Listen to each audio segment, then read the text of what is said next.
Ora rugi lehmu atur panglipur nduk ya. Wasana adicara siang punika regeng tur gayeng wis. Iki wis mulai rada meracuni duwi iki ya. Meracuni hawa-hawa panas sing asale panas dadine adem. Wis muga-muga ndang rada adem sithik ngono. Iya no ya. Garing no iki asline suwe-suwe ya. Wis. Lan iki kala wau sampun katuraken pamundutanipun saking keluarga besar ingkang ngersakake kala wau Sriwuning Mustika Tuban. Wah dibacotke meneh kala wau nggih. Lan iki matur sembah nuwun Bapak Kaslan ugi kepareng ing siang punika urutanipun Widyawati utawa Swarawati ingkang mijil saking tlatah Salatiga. Iki bi apa Mang? Bintang tamu apa? Binatang tamu mau aku ngomong, aku kuwatir nek keliru meneh ngono lho. Bintang tamu ingkang mijil saking tlatah Salatiga. Iki kota susu apa kota perah? Nek kota susu Boyolali. Nggonmu kota apa?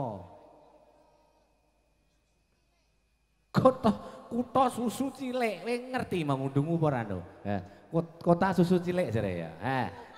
Dimas Ayu Vita ingkang mijil saking tlatah Salatiga, kula aturi jengkar saking Sasana Palenggahan paring panglipur sedaya keluarga besar masyarakat wonten ing Dusun Sukasana. Yo. Iki ngadeke diiringi sepoti pora biasane manjang. Yo. Kowe kok ngaleh rene lha kok?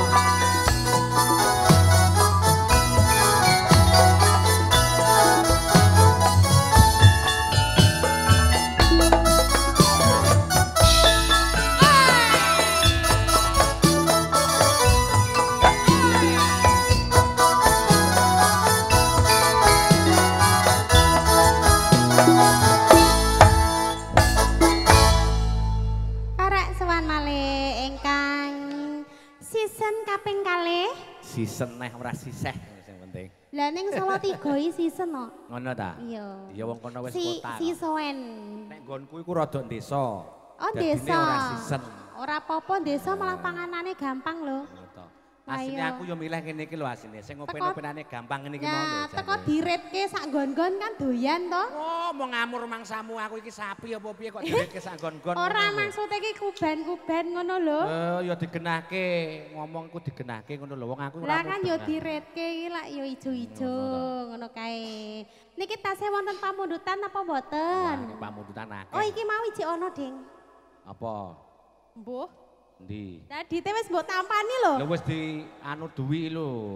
Duwi Sriwuning Mustika Tuban mang lho. Ya. Apa, Pak? Lintang Asmara. Nggih. Iki berarti aku memudun meneh ya iya. Mudun ora apa-apa. Heeh, kaya duwi aku memudun, tapi aku duwe teng mriku kalih panjenengan apa pripun? Bapak? Nggih to. Ngono. Iki mikir kabel. Di bawah aja enggak apa-apa. Kalau di sini panasnya itu enggak apa-apa, saya belum panas lho. Kalau di sini harus pakai payung ya. Aman. Bapaknya bertopi. Lah aku. Monggo. Yo medun ora apa-apa, muga geleman aku manut sampean. Lah yo kowe iki ra ngerti kene iki geleman kok. Piye-piye gelem ning dhuwur gelem ning ngisor gelem. Gelem. Sarep ning nguri yo gelem aku kowe. Kulah-kulah kono barang kena yo ngono. Yo, alon-alon kok so. Nggih, engkang ajeng duit Pak sinten? Lintang Asmara. Oh, mbek kae. Oh, mbek kowe lho. Midun sisan. Ya karo sampeyan. Lah.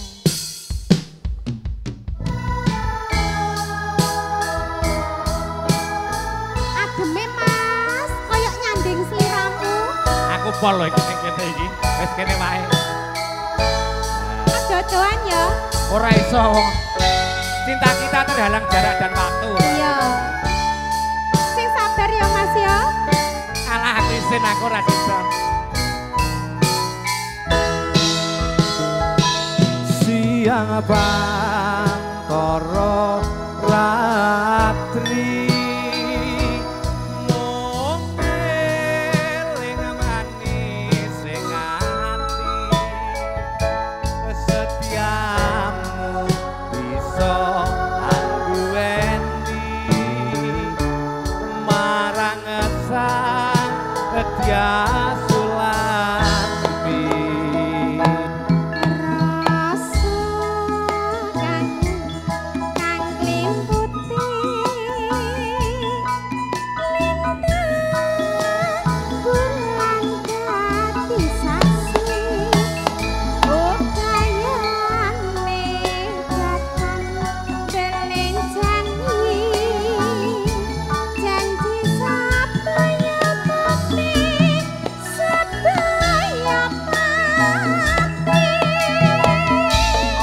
Apa tenan ta, Dik? Tenan lho, Mas. Aku jane tresno sliramu tenan. Iya. Ning sing aku gelem kuwi lho, ora ngerti aku. Aku insyaallah mau. Ya. Ayu tresnamu kinarya tampa susah jroning batin.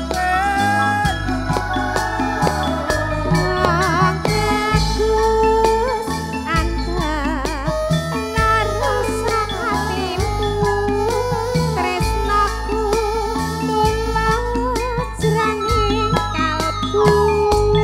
Senajan karo banyu separa tresnaku ora bakal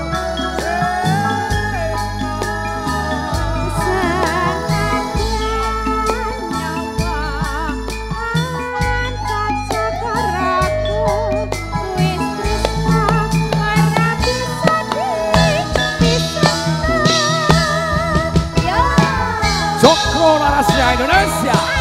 Ya.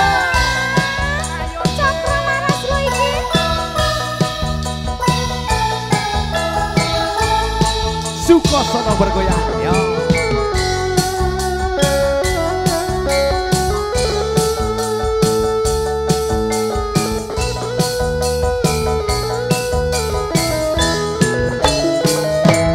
Siang apa oro ratri mung eling mati sing ati setiamu bisa anduweni marang sang jatuh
Monggo Pak Kasran.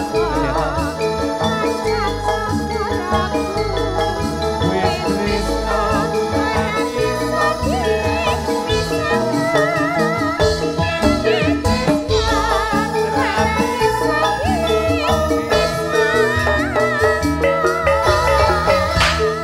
ya. Wis. Napa, Pak?